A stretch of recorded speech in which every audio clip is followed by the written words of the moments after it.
How you doing? Good? Good. So we're doing our next Rocket and Reidsville show, and I know in a little bit you're going to be down interviewing David Wilson at Short Sugars. I am. It's actually about lunchtime, so I'm glad we're going down to Short Sugars. I know, you get very hungry sitting in there doing that interview. Absolutely. So I thought one of the interesting things that David told us is they go through about 100 shoulders a week. Yeah, it's the real deal. They're still smoking it and chopping it, and of course their sauce, is made locally as well, and it's very original.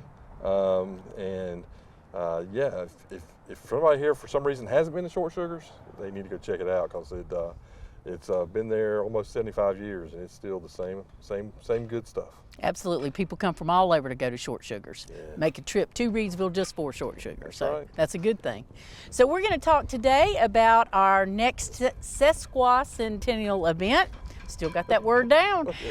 So we're going to talk about the Touch-A-Truck, which is going to be on March the 25th, right here at City Hall, in front of City Hall. We're also doing an open house. So what else is going on that day, Chris? Well, it's, go ahead, if you look at your calendar, if you have one, we were supposed to actually have our grand opening for our all-inclusive park.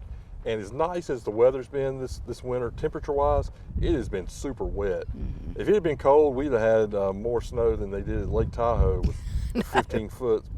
But so it's been really wet, and the park's just not going to be ready. So we're going to have another add-on event sometime later when the park is ready. We'll make a big deal out of it and get the word out. But we're still having an event that day, and it's going to be great for the kids. So Touch-A-Truck. Every little guy or little gal at some point wants to be a policeman or a fireman, so they can come out, get on those big trucks. We might even let them blow the siren a little bit. We'll also have our public works guys with big dump trucks and dozers. We're going to fill it up, and kids just love those things. Adults love them too. That's right. So yeah. Come out and actually play on the big things that you don't get a chance to play on that often. But we're going to have some food trucks. Mm-hmm. We are. We're going to have some face painting, maybe. Yep. If you got a kid that doesn't care about a big truck, they might want to get their face painted. So that's right. It'll be a nice day, and if it's anything like today, it's going to be it'll be perfect. A great time.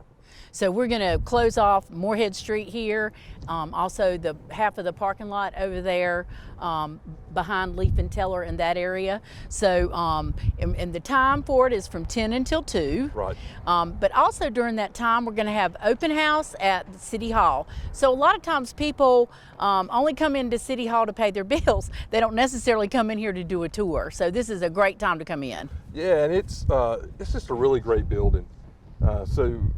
If somebody doesn't know, this City Hall is actually originally the post office in Reidsville. Mm-hmm. And it's a really big building for a post office. And part of that was because of American tobacco. It drew the fact that we needed such a large building. And so it was built in 1936, and it's Art Deco style. So a lot of the features of the building are exactly the same as when they were built. You can tell from the front. And when you go inside, there's a lot of features. So we'll show those off during the tour. And there's actually a mural inside the building that's original. So part of the New Deal had artists at work. And a man named Gordon Samstag painted a tobacco mural. So we'll talk about it while we're in there. A lot of people, it's funny, come and pay their water bill month after month after month and just don't look up and see this huge painting that's been hanging there for 80 years. Yeah, I was guilty of that. When I started here, and one day Angela said to me about the mural, and I was like, "What mural?" And she was like, "You've never noticed that mural?" And I was like, "No." And so I went down there purposely to look at it. But yeah, it's a huge mural. And he did a lot of federal buildings, did he not? Well, so they wanted public art in public buildings, and Gordon Samstag did 3. He did 2 in upstate New York. And then he did the one in Reidsville. He got this commission, but he actually came down from New York City and went out to the local farm and took pictures and talked to folks to get research to make this tobacco mural. The other 2 buildings he did murals in are gone. Right. And those paintings are actually at Smithsonian. You can see them online under Gordon Samstag's name. But we're fortunate we still have our public art. Right. And as long as this is a public building, we will have it. But the Department of Treasury owns the painting, because it was a federal project. Right. That's interesting. Yeah. I don't expect they're going to come get it though. No, as long as it's a public building, it'll be on display. That's great.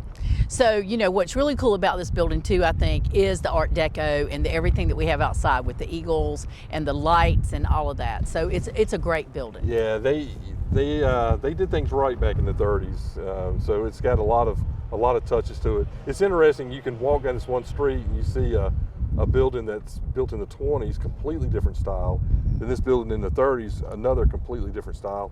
Then you go to the library built in the 70s, and you can tell styles had changed greatly. A little bit. It's a great building, but it's nowhere as ornate as these two. Right, it's a beautiful building. It really is, with the marble floors. It's a really cool building. So this was the post office, and what was?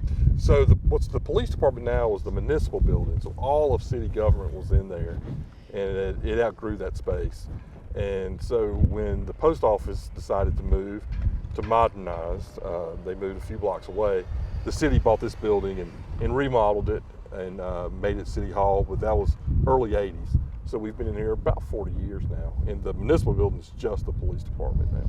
So, and it's a cool building. You got all kinds of safes in there, all kinds of stuff in there. It's a really... Yeah, so we're going to walk everybody through. We might even do a mock council meeting and let people pretend to be the, maybe not the mayor, maybe they'll be the mayor pro tem, but we'll do some interesting things. And like I said, kids, if you're looking for something to do with the kids before they actually can get out and romp and play in the parks and do spring and summer things, it'll be a great day. Yeah, it will be. Touch a Truck's going to be a really cool event. We've got, as Chris said, we've got the fire trucks, the police department, we've got, as I call, the big boy toys from Public Works, and then we've also got we've got toy makers that's coming out with some of theirs. Right. So it's going to be a great time, be a lot of fun for the kids, and again, it goes from 12 to 2, so we're going to have food trucks out here as well, so you can eat lunch and just enjoy it and have a good time. Yeah, 10 to 2. I'm sorry, 10 to 2. 10 to 2, but of course 12 o'clock's right in the middle of that. Right, 12's so, when you want to eat.